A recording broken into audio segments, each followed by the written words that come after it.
জয় মা পার্বতী। ওম নমো শিবায়। বন্ধুরা, একদিন কৈলাস পর্বতে মা পার্বতী ভগবান শিবের সামনে এক আশ্চর্য প্রশ্ন রাখলেন। হে দেব, মানুষ যতই দুর্ভাগা হোক না কেন, যদি সে ব্রহ্ম মুহূর্তে জেগে ওঠে তবে তার জীবন কেন বদলে যায়? মহাদেব মৃদু হাসলেন, বললেন, হে দেবী, তোমার এই প্রশ্নের উত্তর এমন এক রহস্য যা জানলে মানুষের জীবনের অন্ধকার মুছে যায়। তারপর ভগবান শিব শুরু করলেন এক অনন্য গল্প, এমন এক কিশোরের কাহিনী যে অলসতা থেকে মুক্ত হয়ে ব্রহ্ম মুহূর্তের শক্তি লাভ করেছিল। এই গল্প তোমার জীবনও বদলে দিতে পারে। তাই ভিডিওটি শেষ পর্যন্ত অবশ্যই দেখুন এবং ভিডিওটি দেখে ভালো লাগলে একটি লাইক করুন ও কমেন্টে হর হর মহাদেব এবং জয় মা পার্বতী লিখতে ভুলবেন না।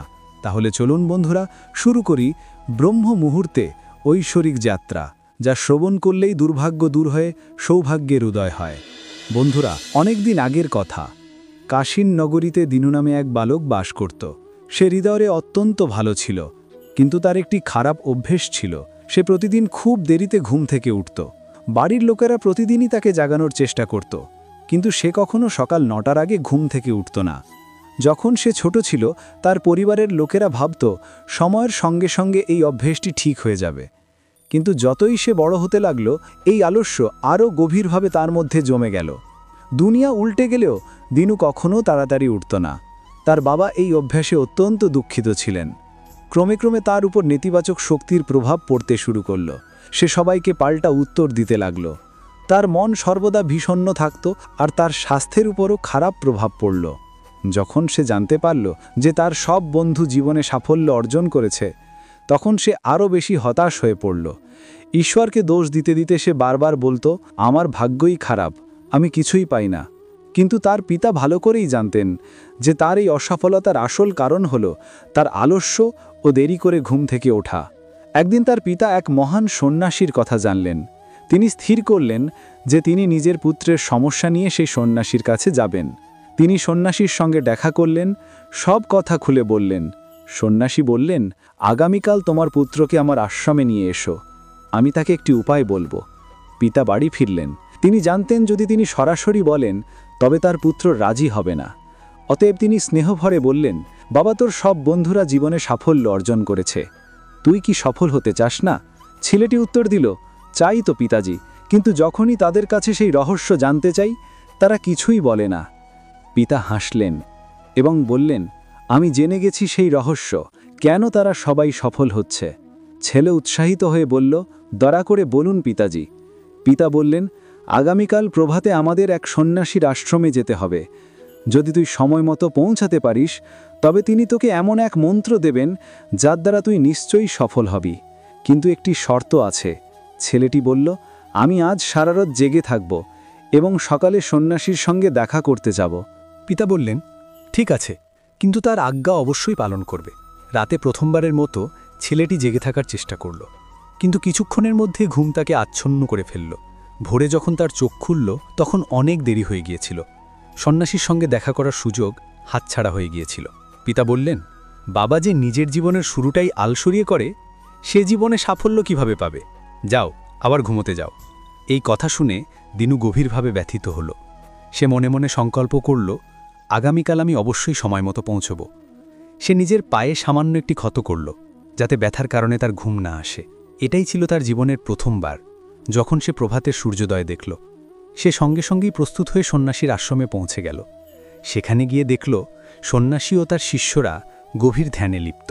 ধ্যান শেষ হবার পর সে সন্ন্যাসীর পায়ে পড়ে বলল, গুরুদেব, অনুগ্রহ করে আমাকেও এমন এক মন্ত্র দিন যাতে আমিও আমার বন্ধুদের মতো সফল হতে পারি। সন্ন্যাসী মৃদু হাসলেন এবং বললেন, আচ্ছা, তুমি সেই ছেলে যার পিতা আমার সঙ্গে দেখা করতে এসেছিলেন। আমি তোমাকে সেই মন্ত্র অবশ্যই দেব, কিন্তু একটি শর্তে। ছেলেটি চিন্তিত হয়ে উঠল। কোন শর্ত গুরুদেব? সন্ন্যাসী বললেন, তোমাকে আগামী 21 দিন পর্যন্ত আমার আজ্ঞা মেনে চলতে হবে। তারপর আমি তোমাকে সেই দিব্যমন্ত্র প্রদান করব। যদি মাঝপথে তোর সংকল্প ভেঙে যায়, তবে সেই মন্ত্রের কোনো প্রভাব থাকবে না। ছেলেটি দৃঢ় প্রতিজ্ঞা নিয়ে বলল, গুরুদেব, আমি আপনার সব আজ্ঞা মেনে চলব। আগামী 21 দিন আমি আপনার দাসের মতো থাকব। সন্ন্যাসী বললেন, ভালো, কাল থেকে তোমার কাজ শুরু হবে।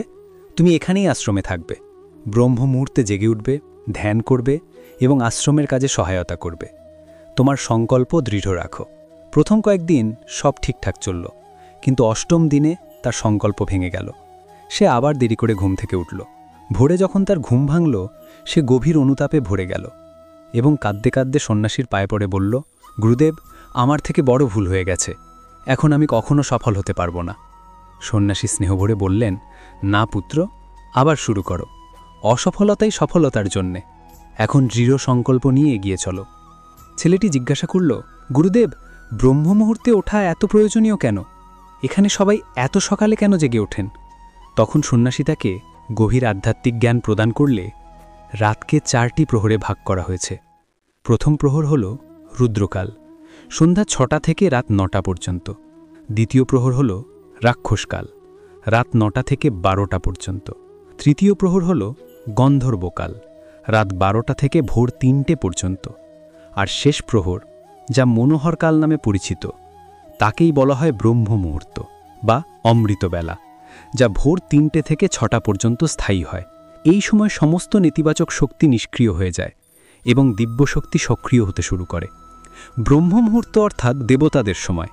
এই সময়ে দেবতারা পৃথিবীতে বিচরণ করেন, আর যে মানুষ জাগ্রত থাকে তার উপর তাদের কৃপা বর্ষিত হয়। এই সময় মানুষের মন ও মস্তিষ্ক হয় শুদ্ধ, শান্ত ও স্বচ্ছ। চিন্তামুক্ত অবস্থায় মন শেখার জন্যে সর্বাধিক প্রস্তুত থাকে।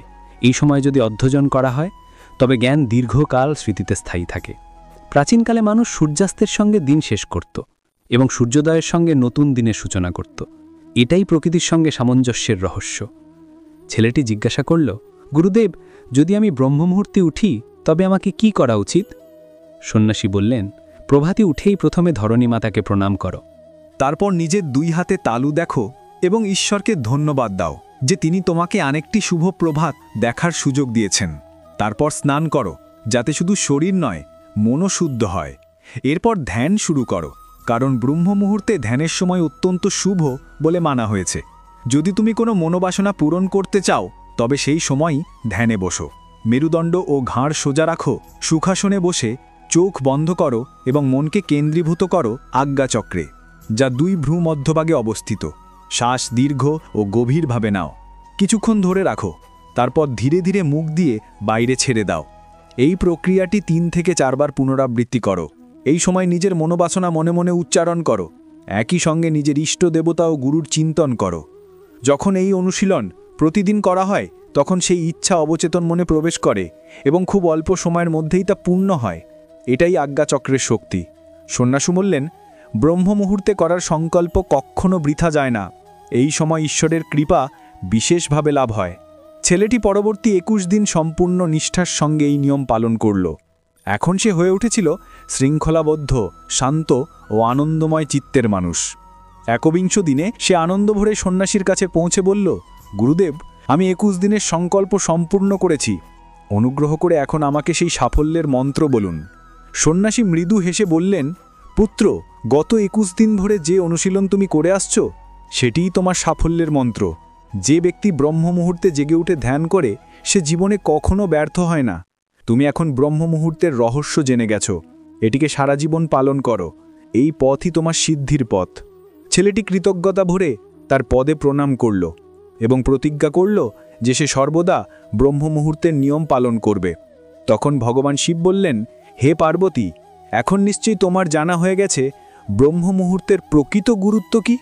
মা পার্বতী বললেন, হে দেব, এখন আমি ব্রহ্ম মুহূর্তের সম্পূর্ণ জ্ঞান অর্জন করেছি। কথা বলে মা পার্বতী ভগবান শিবকে প্রণাম করলেন। যদি এই কাহিনী তোমার অনুপ্রেরণার উৎস হয়ে থাকে, তবে এটি অন্যদের সঙ্গেও ভাগ করো। ব্রহ্ম মুহূর্তে জাগো, জীবনকে করো দীপ্ত ও উজ্জ্বল। শ্রোতা বন্ধুরা, যদি ভিডিওটি দেখে আপনাদের ভালো লাগে, তাহলে অবশ্যই ভিডিওটিতে একটি লাইক করুন এবং পারলে সকলের উদ্দেশ্যে শেয়ার করুন। আর কমেন্টে পবিত্র মনে মহাদেব ও মাতা পার্বতীর নাম লিখুন। সকলে ভালো থাকুন, সুস্থ থাকুন। দেখা হবে আরও একটি নতুন পর্ব নিয়ে। জয় মা পার্বতী। ওম নমঃ শিবায়।